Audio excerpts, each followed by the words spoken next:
अगर उनके mechanism of action के बारे में हम लोग पढ़ रहे थे ना, तो देखिए इसमें जो है नेक्स्ट है आपका non competitive inhibitor of glucan की सिंथेसिस को इनिबिट कराता है। तो मैंने आपको एंटी फंगल ड्रग जब पढ़ाए थे तो वहाँ पर बताया सल्वोल पे एक्ट करने वाले ड्रग्स में बताए थे आपको, जो इकाइनोकैंडिन्स में कैस्पोफंजिन, मीकाफंजिन, एनिडुलाफंजिन, 3 ड्रग बताई थी।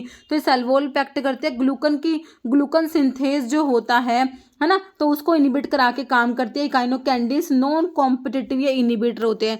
ओके, तो ये सल्वोल पे एक्ट करने वाली ड्रग है एंटी फंगल ड्रग में। फिर जो आपके सल्फोनाइल यूरियाज और जो मैग्लेटिनाइड डेरिवेटिव्स होते हैं, तो ये क्या करते हैं, इंसुलिन सिक्रेटिक होगी, इंसुलिन के सिक्रेशंस को बढ़ाते हैं। पेनक्रियाज से तुम्हारे इंसुलिन रिलीज होता है, तो इंसुलिन के सिक्रेशंस को बढ़ाने वाली ड्रग जो होती है उसमें आपके सल्फोनाइल यूरियाज आते हैं, आपके मेग्लेटिनाइड डेरिवेटिव जिसमें रैपाक्लिनाइड, नाइट्रोग्लिनाइड आता है, और यहाँ पर DPP-4 इनिबिटर भी आता है। तो ये बहुत इंपॉर्टेंट है, कई बार एग्जाम में बना है। फिर तुम्हारे क्लोनिडीन का तुम्हें पता ही है मैकेनिज्म क्या होता है। तो क्लोनिडीन जो है बच्चों प्री साइनेप्टिक अल्फा 2 पे एगोनिस्ट होती है, याद रखना है। क्लोनिडीन हाइपरटेंशन में यूज करते हो, एंटी हाइपरटेंसिव होती है, और ये अल्फा 2 एगोनिस्ट है ना। ब्रिंजोलामाइड है, ये आपकी कार्बोनिक अनहाइड्रेज इनिबिटर होता है जो कि ग्लूकोमा में यूज कर रहे हो, ब्रिंजोलामाइड। ओके, फिर कह रहे हैं नेक्स्ट ड्रग है हमारे ट्यूबोक्यूरारिन, जो होती है कॉम्पिटिटिव ब्लोकर होती है एट निकोटिनिक रिसेप्टर। एसिटाइलकोलिन के निकोटिनिक रिसेप्टर को बच्चों ये ब्लॉक करा रहे, कॉम्पिटिटिव ब्लोकर है ये।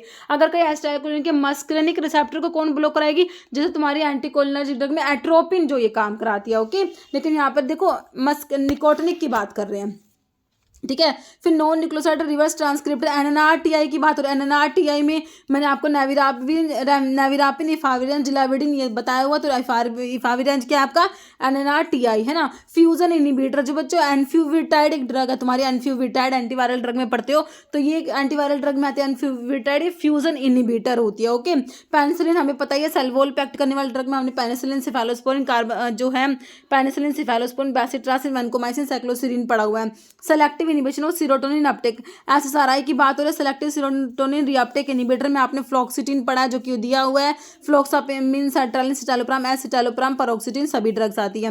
एक्जिनोटाइड क्या है बच्चे तुम्हारा, ये GLP-1 रिसेप्टर का एगोनिस्ट होता है, glucagon like peptide 1 GLP-1 agonist आपका एक्जिनोटाइड होता है। ओके, आपके जो होते हैं डेपाग्लिफ्लोजिन, कैनाग्लिफ्लोजिन, ग्लिफ्लोजिन क्या बताते हैं मैंने तुमको, SGLT2 के इनिबिटर्स होते हैं। क्या होते हैं, सोडियम ग्लूकोज को ट्रांसपोर्टर 2SGLT2 के इनिबिटर्स होते हैं। ओके, एस इनिबिटर जो है एंजियोटेंसिन कन्वर्टिंग एंजाइम के इनिबिटर में आपके प्रिल वाले कैप्टोप्रिल आते हैं। तो कैप्टोप्रिल क्या है बच्चों, एंजियोटेंसिन 1 से जब 2 बनता है तुम्हारा, तो यहाँ पर तुम्हारा एस एंजाइम काम कर रहा होता है, इसको इनिबिट कराने वाले ड्रग में तुम्हारे प्रिल वाले लाइक कैप्टोप्रिल आते हैं, है ना। तो अब तुम्हारा इंडिनाविर क्या है बच्चों, इंडिनाविर हमारा प्रोटीएज इनिबिटर में आता है। जब आप एंटीवायरल ड्रग पढ़ते हो तो वहाँ पर जो इंडिनाविर, तो यहाँ पर मैंने आपको रिंसल से भी आप लोगों ने रिटोनाविर, इंडिनाविर, नाल्फिनाविर, सेक्विनाविर, एम्पिनाविर, लोपिनाविर आप लोगों ने याद करा हुआ था, ये प्रोटीएज इनिबिटर थे हमारे ना। डाइप्रिडामोल का क्या काम है बच्चों, डाइप्रिडामोल आपके एंटीप्लेटलेट ड्रग में आती है, तो फोस्फोडाइस्ट्रेस को इनिबिट करा देती है बच्चों, और एडिनोसिन के अपटेक को। तो डाइप्रिडामोल याद रखना एंटीप्लेटलेट ड्रग में आती है।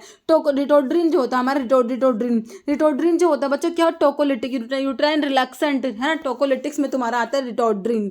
TNF अल्फा इनिबिटर्स जो होते हैं, तो जब तुमने एंटी रूमेटॉइड ड्रग पढ़ी होंगी वहां पर बायोलॉजिकल रिस्पॉन्स मॉडिफायर्स में हमारे इंटरल्यूकिन 1 एंटागनिस्ट में एनाकिंड्रा आता है, और TNF अल्फा इनिबिटर्स जो होते हैं ये इटानरसेप्ट इन्फ्लिक्स में बेडालिम्यूम। अब तुमसे पूछे इसका क्या काम है, TNF अल्फा को इनिबिट करा रहा है तुम्हारा इटानरसेप्ट इन्फ्लिक्स में बेडालिम्यूम है। ओके, फिर नेक्स्ट ड्रग है आपके फ्लोरोक्विनोलोन्स। कई बार क्वेश्चन बना कि भाई सिप्रोफ्लोक्सासिन क्या कर रहा है, फ्लोरोक्विनोलोन्स का क्या काम है, भैया DNA गायरेज को इनिबिट कराते हैं। किसको, DNA गायरेज को इनिबिट कराने वाले ड्रग्स में तुम्हारे फ्लोरोक्विनोलोन्स आते हैं, बहुत इंपॉर्टेंट है, बहुत ज्यादा, है ना। ठीक है, विच एक ये तुम्हारे एजिथ्रोमाइसिन के बारे में लिखा हुआ है, ये एंटीबायोटिक नॉन, ये ब्रॉड स्पेक्ट्रम एक्टिविटी रखती है और बैक्टीरिया की प्रोटीन सिंथेसिस को इनिबिट करेगी। कैसे, बाइंड करेगी 50S राइबोसोमल सब यूनिट से, है ना। ऐसे आपकी क्लोरामफेनिकोल भी होती है, वो भी ब्रॉड स्पेक्ट्रम में आती है, ये भी बैक्टीरिया की प्रोटीन सिंथेसिस को कैसे इनिबिट करती है, 50S राइबोसोम से बाइंड करके, है ना। क्लोरामफेनिकोल का भी यही, एजिथ्रोमाइसिन तुम्हारे मैक्रोलाइड्स में आती है, ये भी क्या करती है, प्रोटीन सिंथेसिस को इनहिबिट कराती है और 50S से बाइंड करेगी। ओके, सेलवोल के सिंथेसिस को इनहिबिट कराने वाली हमने पढ़ रखे penicillin, cephalosporin, bacitracin, vancomycin, cycloserine. Okay, अब आपके एनसेड्स का क्या काम है भाई, एनसेड्स क्या करते हैं, हमारे कोक्स को इनहिबिट कराते हैं, है ना। तो इससे इनहिबिट करा देते हैं प्रोस्टाग्लैंड की सिंथेसिस को बाय ब्लॉकिंग कोक्स को इनहिबिट करा देते हैं, जिससे कि प्रोस्टाग्लैंडिन्स जो होते हैं आपके बन नहीं पाते, उनकी सिंथेसिस इनहिबिट हो जाती है। ओके, फिर क्या कह रहे हैं कि आपके स्टैटिन बहुत बार बना भाई, HMG कोरिडक्टेज इनहिबिटर में आपके स्टैटिन्स होते हैं जो कि एंटी हाइपरलिपिडेमिक ड्रग बोलते हैं, फिर हाइपोलिपिडेमिक ड्रग होती है, सिम्वास्टैटिन, लोवास्टैटिन, स्टैटिन्स जो भी आपके होते हैं, है ना। बायोलॉजिकल रिस्पॉन्स मॉडिफायर में मैंने तुमको बताया इंटरल्यूकिन 1 एंटागनिस्ट में तुम्हारा एनाकिंड्रा आता है, इंटरल्यूकिन 1 रिसेप्टर एंटागनिस्ट हो जाएगा ये एनाकिंड्रा, और इंटरल्यूकिन 2 रिसेप्टर को जो एंटागनाइज करेगी वो बेसिलिक्सिमैब आपको याद रखना है, ओके। और इन्फ्लिक्सिमैब आपने देखी थी, इन्फ्लिक्सिमैब, अडालिमुमैब, इटानरसेप्ट, TNF अल्फा इनहिबिटर थे आप लोगों के। टैक्रोलिमस ड्रग जो है कैल्सिन्यूरिन इनहिबिटर में टैक्रोलिमस आता है बच्चों। DPP4 इनहिबिटर में आपका जो ग्लिप्टिन वाली मैंने तुमको बताया थी, ग्लिप्टिन जो होती है जैसे कि टैनिली ग्लिप्टिन है, ये DPP4 inhibitor, dipeptidyl peptidase 4 inhibitor, okay. तुम्हारे जो है ओरल हाइपोग्लाइसेमिक में बाइगोनेट से मेटफॉर्मिन आता है। मेटफॉर्मिन जो है बच्चों इंसुलिन की सेंसिटिविटी को बढ़ाने वाली मैंने 2 क्लास बताई थी, एक तो बाइगोनेट से, एक आपके क्या होता है थायाजोलिडिन डायोन्स थे ना। तो बाइगोनेट्स और थायाजोलिडिन डायोन्स इंसुलिन की सेंसिटिविटी को बढ़ाते हैं बच्चों। तो आपके जो मेटफॉर्मिन है, बाइगोनेट्स जो है वो तो AMPK को एक्टिवेट कराते हैं, और थायाजोलिडिन डायोन्स जो कि पायोग्लुटाजोन है ये PPAR गामा एक्टिवेटर होता है, ध्यान रखना है। PPAR गामा एक्टिवेटर में आपका ये पायोग्लुटाजोन आ जाएगा, AMPK को एक्टिवेट कराने वाले मेटफॉर्मिन, दोनों इंसुलिन की सेंसिटिविटी को बढ़ा रहे थे। भाई एक ड्रग है जो इंसुलिन का सिक्रेशन जो है, इंसुलिन का सिक्रेशन बढ़ा रही है ना, जैसे कि तुम्हारे सल्फोनाइलयूरियाज हो गए, मैग्नेटिनाइड डेरिवेटिव हो गए, DPP4 इनहिबिटर हो गए। एक ड्रग है जो इंसुलिन की सेंसिटिविटी को बच्चे तुम्हारी बढ़ा रही है, जैसे कि तुम्हारे बाइगोनेट्स हो गए, तुम्हारे थायाजोलिडिन डायोन्स हो गए, ओके। फिर ग्लिमेपिराइड जो है ये आपका क्या है, इंसुलिन के सिक्रेशन को बढ़ाने वाले ड्रग में सल्फोनाइलयूरियाज में आता है, ये पोटेशियम ATP चैनल को ब्लॉक कराएगा बच्चों, ओके। और सल्वोल पे जो है ये बहुत बार क्वेश्चन बना है भाई, पेनिसिलिन सल्वोल की सिंथेसिस को इनहिबिट कराएगी। एस्पिरिन बच्चों प्लेटलेट एग्रीगेशन को इनहिबिट कराते हैं, कैसे, ये थ्रोम्बोक्सिन की सिंथेसिस को इनहिबिट करा के, है ना। थ्रोम्बोक्सिन मैंने क्या बताया था, एग्रीगेट कराते हैं, प्लेटलेट्स को एग्रीगेट कराते हैं। अब इसकी सिंथेसिस नहीं होगी, प्लेटलेट एग्रीगेट ही नहीं होंगी, है ना।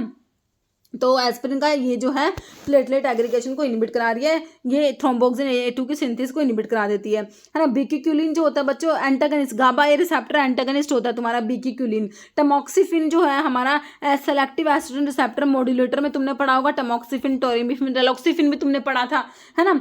फिर जो है टिक्लोपिडिन बच्चों, ये P2Y12 रिसेप्टर जो है उसको ब्लॉक कराने वाले ड्रग में टिक्लोपिडिन है तुम्हारा आता है, क्लोपिडोग्रिल भी आता है ना। तो ये क्या है, P2Y12 रिसेप्टर को ब्लॉक कराने वाले, तुम ये एंटीप्लेटलेट ड्रग में इसको पढ़ते हो टिक्लोपिडिन को, है ना। फिर कह रहे हैं कि तुम्हारा GP सेकंड भी थर्ड रिसेप्टर को जो देखो मेडिसिन जो है वर्क बाय बाइंडिंग करेगी GP ग्लाइकोप्रोटीन सेकंड भी थर्ड रिसेप्टर से इनहिबिट करा देती है प्लेटलेट के एग्रीगेशन को। इसमें एप्टिफिबाटाइड तुम्हारा आता है। फिर एंटीसाइकोटिक ड्रग जो होती है ना तुम्हारी बच्चों, जो कि तुम्हारी टिपिकल एंटीसाइकोटिक होती है, जैसे क्लोरप्रोमाजिन हो गया, है ना। तो आपकी जो एंटीसाइकोटिक ड्रग कैसे काम करते हैं बच्चों, ये क्या करते हैं, पोस्ट साइनेप्टिक डोपामिन के D2 रिसेप्टर को ब्लॉक कराती है ना। पर्टिकुलरली कहाँ पर, मेसोलिम्बिक मेसोकॉर्टिकल पाथवे में, ओके। ये एंटीसाइकोटिक ड्रग का काम हो गया तुम्हारा। मैकेनिज्म ऑफ एक्शन मिथोट्रिक्सेट तुम्हारा तुम पढ़ते हो एंटी कैंसर ड्रग में, फोलेट एंटागनिस्ट में होता है, तो ये DHFR डाइहाइड्रोफोलेट रिडक्टेज इनहिबिटर में तुम्हारा मिथोट्रिक्सेट आता है। विनक्रिस्टल बच्चों एंटी कैंसर ड्रग कैसे काम करते हैं, ट्यूबुलिन के पॉलीमराइजेशन को प्रिवेंट कराते हैं बच्चों, बाइंड करेंगे प्रोटीन ट्यूबुलिन से, उसके पॉलीमराइजेशन को प्रिवेंट करा के अरेस्ट करा देते हैं मेटाफेज पे, ओके।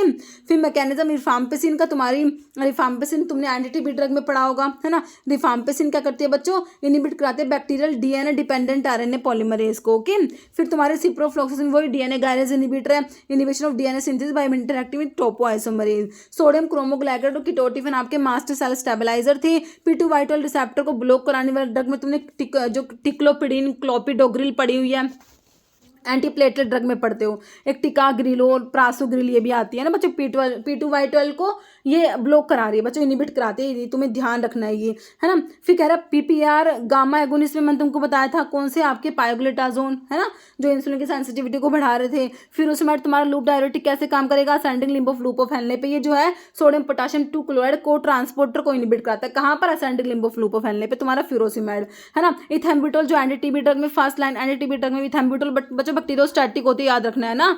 तो ये क्या करते हैं, रेबिनोसाइल ट्रांसफरेज जो है एंजाइम को इनहिबिट कराने का काम करते हैं इथेम्ब्यूटोल, जो कि ऑप्टिक न्यूराइटिस भी करा देते हैं। कई बार एग्जाम में क्वेश्चन बना, रिट्रोबल्बर न्यूराइटिस या फिर रेड ग्रीन कलर ब्लाइंडनेस भी इसे बोलते हैं, है ना। फिर फोलेट सिंथेस को इनहिबिट कराने वाले ड्रग में पैरामिनोसैलिसिलिक एसिड तुम्हारा आता है, जैसे सल्फोनामाइड कराते हैं वैसे ही, है ना। DNA डिपेंडेंट RNA पॉलीमरेज को तुम्हारी रिफाम्पिसिन इनहिबिट कराते हैं, DNA डिपेंडेंट RNA पॉलीमरेज को, है ना। एक ड्रग है बिडाक्विलिन बच्चों TB की ट्रीटमेंट में यूज होती है, तो क्या करती है, माइकोबैक्टीरियल के ATP सिंथेस को इनहिबिट कराती है बिडाक्विलिन, याद रखना है ना। फिर कह रहे हैं लुबिप्रोस्टोन बच्चों, लुबिप्रोस्टोन कहाँ पर है भाई, लुबिप्रोस्टोन तुम्हारे जो लैक्सेटिव्स तुम पढ़ते हो ना, तो एक होता है लैक्सेटिव्स किसके लिए, इरिटेबल बाउल सिंड्रोम के लिए, है ना।